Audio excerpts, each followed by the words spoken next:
सभी भक्तों को दास का प्यार भरा राधे राधे। आप सभी भक्तों को यह पता तो होगा ही कि 22 अप्रैल को अपने कश्मीर में अपने हिंदू भाइयों के साथ कितना बड़ा नरसंहार हुआ। कश्मीर के पहलगाम में जो ये नरसंहार हुआ, ये नरसंहार क्यों हुआ? यह नरसंहार इसीलिए हुआ क्योंकि वह हिंदू थे। अगर वह हिंदू नहीं होते तो वह बच जाते। वह आज सांसें ले रहे होते अगर वह मुसलमान होते। आज वह भगवान के धाम को गए, प्रभु के धाम को गए, तो वो इसीलिए क्योंकि वो हिंदू थे। क्या भारत देश में रहकर हमें अपना धर्म छुपाना होगा? क्या भारत देश में रह के हम तिलक नहीं लगा सकते? क्या हम कंठी नहीं पहन सकते? क्या हम माला लेकर घूम नहीं सकते? क्या हम धोती और कुर्ता नहीं पहन सकते भारत देश में रहकर? भारत देश जो हमारा है, हम सब सनातनियों का है, जो भारत देश हमारा है, प्रभु श्री राम की भूमि है, ये कृष्ण की भूमि है, शिव की भूमि है। भारत देश में रहकर हमें अपने धर्म को छुपाना पड़ेगा।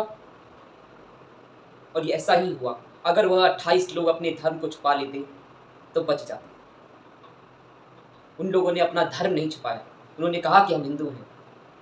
और जो मुसलमान वहाँ पे थे, उनसे पूछा उन लोगों ने, उस कट्टरपंथियों ने, दुष्ट आक्रांताओं ने, आतंकवादियों ने पूछा कि बताओ, उनका कुछ होगा पूछने का कि 3 बार मुसलमान मुसलमान बोलो कुछ बोलने पर। उन्होंने बोला तो उनको जाने दिया। पर जो हिंदू थे वह बोल नहीं पाए, उन्हें कुछ समझ नहीं आया। सोच तो तब गिर गई जब उनकी पैंट उतार के उनसे कलमा पढ़वाया गया, और जब वो नहीं पढ़ पाए तो उनकी छातियों में गोली दाग दी गई। इन दुष्ट आतंकवादियों को छोड़ना नहीं है। एक एक शादीशुदा जोड़ा जो शादी हुई थी, घूमने के लिए पहलगाम कश्मीर गए थे, अपनी यादों को और अच्छा बनाने के लिए, अपने जीवन की शुरुआत करने के लिए वह कश्मीर की वादियों में गए थे। उन आतंकवादियों ने उस बहन का माथे का सिंदूर, अभी तक हाथ की शादी की मेहंदी भी नहीं उतरी थी, उनके माथे का सिंदूर हटा दिया। उस पत्नी के सामने उसके पति को मार दिया। जब उस पत्नी ने कहा कि मुझे भी मार दो, तो नहीं, उस पत्नी को नहीं मारा, उस पत्नी को छोड़ दिया रोता बिलखते हुए कि go and tell Modi, go and tell Modi, go and tell Modi.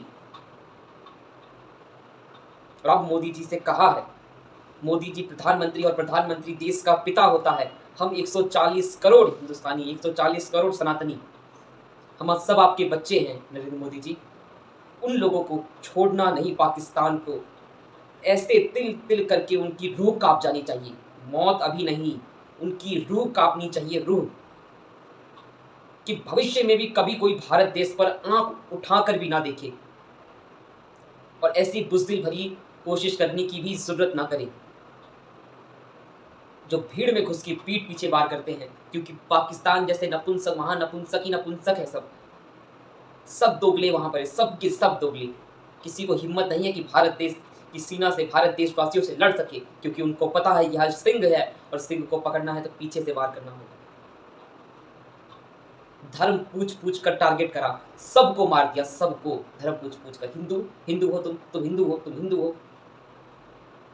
और आज मैं अपने भारत देश के सभी हिंदू भाइयों से कहना चाहता हूं, अगर आज भी तुम नहीं जगे ना, इन लाशों की जगह तुम भी हो सकते हो।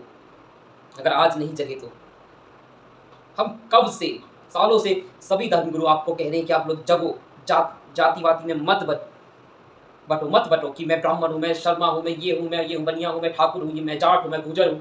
इन सब में बट के तुमने अपनी ही धर्म को पता नहीं कहाँ खो दिया। लेकिन जब आक्रांता आएंगे, जब ये दुष्ट आतंकवादी आएंगे, तो ये नहीं पूछेंगे कि तुम ब्राह्मण हो तो तुम्हें छोड़ दिया जाएगा, तुम सेवक हो तो तुम्हें छोड़ दिया जाएगा, तुम वैश्य हो, तुम बनिया हो, तुम शेठ हो तो तुमको छोड़ दिया जाएगा। यही पूछेंगे कि तुम हिंदू हो। यह आप लोग चेतावनी है कि तुम हिंदू हो तो वहीं दाग दिया जाएगा। अभी भी वक्त है, जग जाओ और एक रहो। एक रहोगे तो सेफ रहोगे। और कश्मीर में जो ये नरसंहार हुआ, मेरे परम पूज्य परम आदरणीय नरेंद्र मोदी जी से यह विनती है, जो उन लोगों ने कहा कि go and tell Modi, go and tell Modi, तो उनको इसका जवाब बड़ी ही करारे चमाटे के साथ देना होगा। अभी सिंधु नदी का पानी रोक दिया गया है, वाटर स्ट्राइक दे दी गई है, पानी के लिए तलबला जाएंगे वो। पर यहाँ तक भी उनको छोड़ना नहीं है। उनकी रूह जब तक ना काँप जाए, जब तक उन 28 लोगों को जिसने मारा है और जिसकी ये सोच थी उस पाकिस्तान की, जब तक उसका विनाश ना हो जाए ना, तब तक अब माफ़ी की कोई गुंजाइश नहीं होनी चाहिए। अगर अभी भी माफ़ी कर दिया ना हमने, तो यही हाल होगा, फिर से नरसंहार होगा। अब नहीं छोड़ना है। जो ऐसी नपुंसक भरी, ऐसी दुष्टता, ऐसी नीच हरकत जो कर सकते हैं, तो उन लोगों पर कभी विश्वास करना ही नहीं है। पाकिस्तान को बम से ही उड़ा देना चाहिए। अगर वक्त मिले तो हमारा तो मन इतना खौल रहा है कि अगर अभी ऐसा वक्त मिले कि गोलियां लेके और बस सरहद पे जाओ और चला दो पूरी तरह, तोप लो और तोप से उड़ा दो पूरा, एक ही बार में समाप्त। गोविंदाय नमो नमः हो सबका। आप लोग एक हो जाओ और जितने भी 28 परिवार, यहाँ एक चीज़ देखिए कि किसी ने अपने पति को खो दिया, किसी ने अपने बेटे को खोया, किसी ने अपने पिता को खो दिया। एक शादीशुदा जोड़ा था जो अपनी 50वीं शादी की सालगिरह बनाने वहाँ गए थे, उनके पति को मार दिया अपनी शादी की सालगिरह वाले दिन। उस पत्नी पर, उस माँ पर क्या गुजरी होगी जिसका बेटा घर वापस नहीं आया। छोड़ दिया रोने के लिए, छोड़ दिया जिंदा लाश बनाकर छोड़ दिया उस पत्नी को, उस माँ को, उस बच्चे को अनाथ छोड़ दिया, अनाथ बनाकर।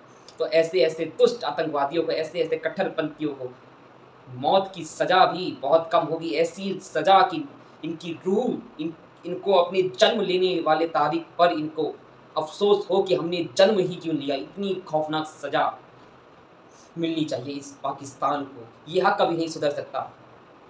जो भारत देश पर, और मैं एक बात कहता हूँ, जो भी भारत देश पर और सनातन धर्म पर कोई भी कुठाराघात करेगा, उसको छोड़ा नहीं जाएगा।